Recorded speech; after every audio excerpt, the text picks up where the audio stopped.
I want to start off by telling you a story. Many, many moons ago, way, way before Christopher Columbus ever put his flag on the New Americas. This is before that time. When the animals and the people can talk. Not like Trevor's story earlier. Where's Trevor? I know he was talking about sitting up on a hill. This is at a time. This is at a time when they could communicate, because there was that time here, one time, long time ago. All the dogs in the nation decided to have a grand meeting. They wanted to have this meeting. And so dogs, they ran everywhere to go get all the dogs to tell them we're meeting at this time, at this place, in this teepee. And this Cree male, he found out about this meeting, and he's like, I'll come to the meeting, I'll help out. And the dog said, no, this is for dogs only. And this Cree male was like, I just want to help. No, this is for dogs only. So all the dogs, the meeting, they all got to their place.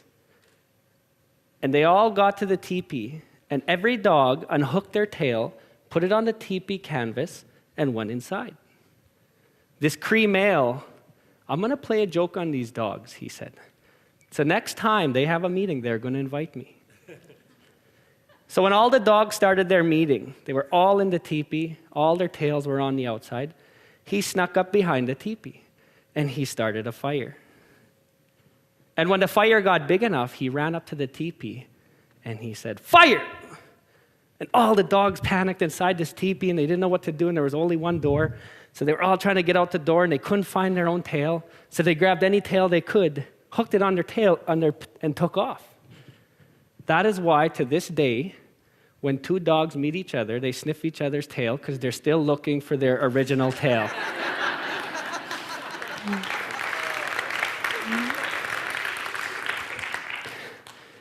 Thanks for the introduction. I grew up an hour and 20 minutes east of Regina. I lived on my nation till I was 21 years old. And the journey I'm about to tell you about, I'm going to talk about my experiences and the foundations that I had to lean on to get the courage to stand on the stage and talk to you today. I was born in 1982, and my mom found out that I was allergic to cow's milk. And this is at a time when not too many kids were allergic to cow's milk, so the doctor didn't know what to do. And my mom was crying in the Broadview Hospital. I don't know what to do. And this elderly lady, a kokum from my language, the Cree language, said, try goat's milk. She called my dad, you go buy a goat right now. And he did. And I lived on goat's milk till I was 6 years old. The reason I started off with that one is this story really hurt me when I got my first girlfriend. Because my dad said, I want to tell you about my son. He drank goat's milk, and we just held him under the goat like this. And then my brother, we had to cut your boyfriend off goat's milk because he started to laugh like this. Bah. This is all going to lead to somewhere. I grew up, I'm the youngest of 9 siblings. 9 siblings. I'm the only child from my mom and dad. At my house growing up, you used to hear this. Honey, your kid and my kid are beating up our kid. My mom and dad are survivors of residential school. I am the first generation in my bloodline for 5 generations not to ever step foot in a residential school. And I'm not here to ask for any kind of, it's just a part of my journey. I'll get to my point. I never grew up with an internal anger that a lot of my bloodline has. And not everybody has it, but some have it. But I felt it growing up, but I didn't have it. I can see it. I can see things in my house. I'm like, okay. And I just seen it differently. When I got older, on my nation, there's a golf course. And I wanted fries and gravy one day, so I went to the golf course to go pick golf balls, to sell them for $0.25 a ball so I can buy some fries and gravy. And while I was selling these golf balls, this gentleman, his name was Wallace Tapetat, he was from a similar nation right next to mine called Cowessess First Nation. He said, "Come on, boy, let's go golfing." And as a child, when somebody wants you to do something, you're like, yeah. I had no golf clubs, and he was just giving me golf clubs out of his golf bag, and we started golfing. "Let's meet here tomorrow again." And I got excited, yeah. So I got home, my mom and dad, we were very poor. They found me this lost and found set of golf clubs. And so I started golfing. And I topped the ball and whatnot. And one day he said, "Let's play $0.25 a hole." And I was like, I think I was 10 or 11. And I had 2 quarters in my pocket. And I couldn't play after 2 holes because he took both my quarters right away. I'm like, I want to win quarters. So I started practicing at home. I'd hit it at the bins at my dad's farm and hear the bin and try it again. And before you know it, I started coming home with these pocket full of quarters. And my mom was like, "Where'd you get these quarters?" I'm like, "Well, I won them at golfing, and no, they're my quarters, And he put that drive to compete in me, and it never left. As I got older, as a teenager growing up on my First Nation, you encounter some things, substances. I seen drugs and alcohol, I tried it. I tried it again, I tried it again, I tried it again. And before you know it, it just became a part of my life. It was just there, there was nothing else to do. So I had to overcome this. And at the age of 20, I graduated, not a high average, but I graduated.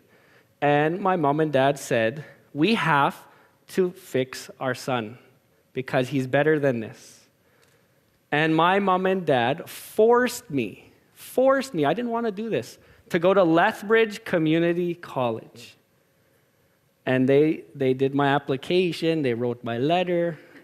They wanted me to go, I didn't want to go. I was happy and content where I was. I got there, my mom and dad drove me there. First time in my life, I was actually sitting in a room and I looked around and I did not see one fellow Indian like myself. I was like, oh my God, what am I doing? I didn't have a clue. I lasted 7 months and I got RTD'd. I wanted to get RTD'd. I wanted to go back home. I didn't want to be there.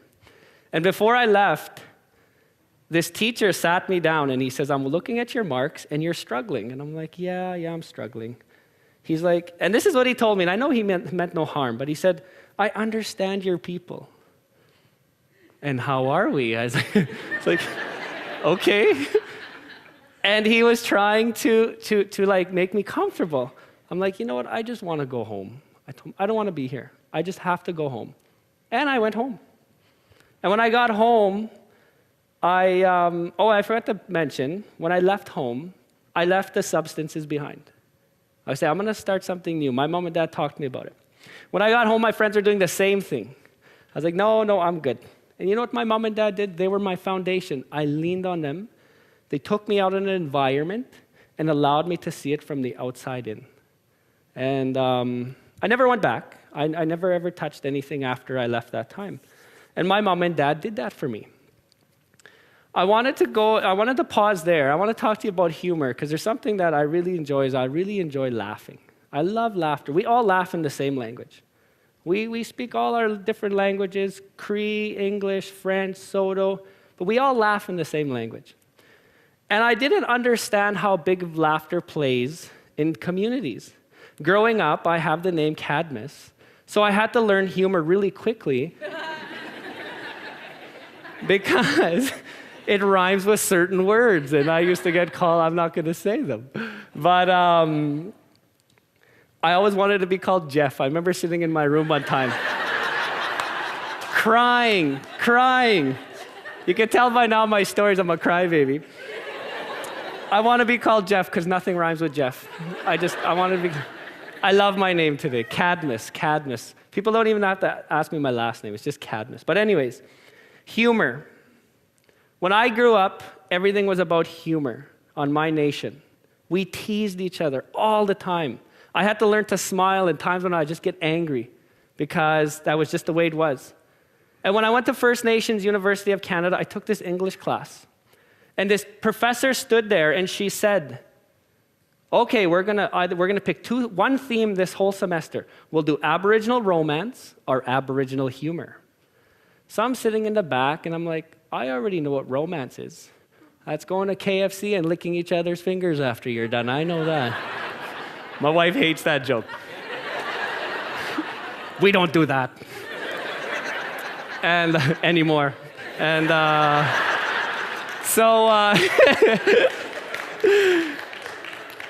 so we did Aboriginal humor.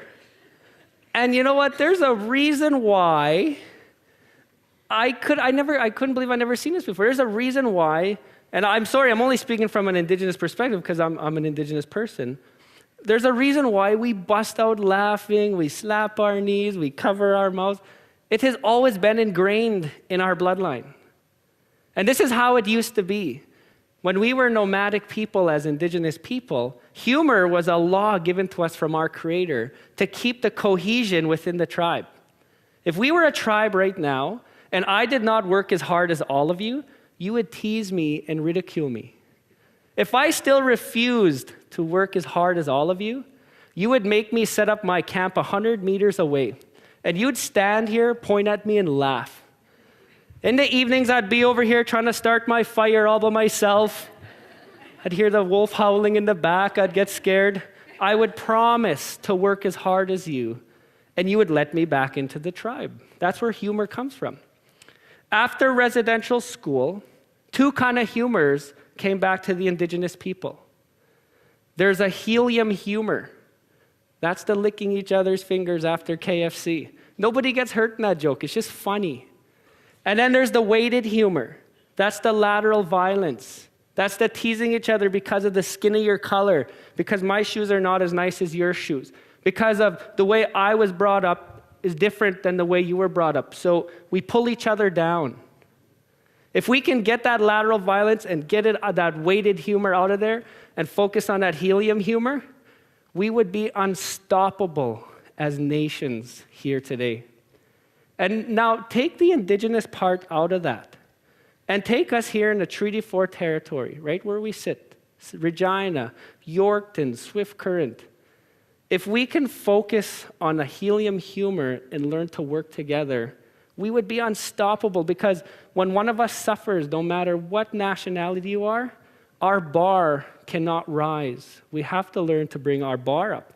So I wanted to explain humor there because I love to laugh. I can laugh all day. I love productivity and I will work hard, but when I have a chance to tease you, I am going to tease you. And I hope you tease me right back, because I'm going to laugh just as hard. So my journey through life has taken me to many, many areas. When I got to First Nations University of Canada, I was 27 years old. I know I look young right now. I always say it's that reserve water I grew up showering in that makes me look so young. I have another story for you. So when I got my second girlfriend, the first one dumped me because she found out I grew up on goat's milk. When I got my second girlfriend, one day she told me, "You smell like a penny." And I took so much offense to it. How come I couldn't smell like a loonie or a toonie or a quarter? Had to be a penny, of all things. And so she dumped me. And and like a month later, my mom gets out of the shower, and she's in her robe, and she's like, "This rust water on the reserve makes my toes so red. That's why I smell like a penny." And I grew up at a time where we didn't have texting, so I picked up the phone and I started calling my ex-girlfriend. I'm not that old, I'm kidding. And so I told her, "I just want to tell you why I smell like a penny." And I told her, "Will you go back out with me? Will you at least talk to me in the hallway? Okay, bye." So life goes on, and I enter university. I walk into the university for a second time at the age of 27. I knew I was ready because I worked my way up from, I was just like a laborer. And through doing two things, I made my way to assistant manager. By simply showing up on time and showing my pearly yellows to every customer that walked into that store, I made my way to assistant manager. But I hit my glass ceiling in life. I was like, how come I can't be the president? How come I can't be like a decision maker in this company? They're like, all you have is a grade 12, and a very low average grade 12 at that. Well, I want to go back to school because I don't want to be just an assistant manager. And so I walked into the First Nations University of Canada because A, my mom graduated from there. I am the second generation. And B, I'm First Nations, and I didn't have a clue what that really meant. I knew I had a status card that says I'm First Nations. So that's the reason I chose this institution, is because I want to find out who I am. And I want to talk to you a bit about identity. You know, I'm an Indigenous person, and because I found out the core things of spirituality, of education, of who I am, you know, I could walk up to people now and I'm very proud of who I am. And that really reflects on my work ethics, my work attitude. Whereas before I was very shy. You know, I'd work hard, but the moment I'd bring up, like, I'd hear a gossip about, something about the Indians this, I'm like, ooh, I better stay away from there. They might ask me a question. You know, it was like I was hiding from working hard. And where I'm trying to go with this is we have to understand who we are in our hearts. Because if you're walking around not knowing who you are in your heart, how can you have a fresh mind ready to grow productivity, ready to grow together as one whole nation? So, and this takes me back to a time when my dad taught me a valuable lesson about walking with my chin up in the air. And this is just from my perspective. Please don't paint this as a paintbrush across the whole nation of all First Nations. This is just my journey and my story. My dad used to lock the door at my house on my reserve, put the key up on a nail, and I'd be like standing there, 10 years old. Dad, why? You can see the key. He's like, don't worry, my son. We don't walk with our head up around here. I'm like, but I can see it. It's right there. Yes, I'm walking with my head up. And now I'm just going to fast forward to university. I sit with Mr. Tony Cody at First Nations University. He's our kiosk elders helper. He says, watch your first-year students walk by my desk. And they walk by, head down, really quickly, hi, and keep walking. Very shy, very, very closed. And he says, watch your fourth-year students walk by here. They're walking by, shoulders back, they're looking at the nice glass teepee, they'll stop and talk to Tony. That's what education does. It just peels everything away to allow you to walk with who you want to be.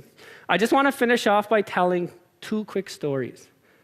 From where I was as an individual to where I came, I met many people in life, but two quick stories. I met the Governor General of Canada 2 years ago. He came to the university and he sat with 10 of us. And he asked all 10 students, what do you want to do with your education? And every student wanted to help their people, help my community, help my city. And then he asked us, what do you want to do? What's your future job? I want to get into health. I want to be a business. I want to be an entrepreneur. He got to me, and this is what I told him. I looked him right in the eye, and I said, I want to be the Governor General of Canada.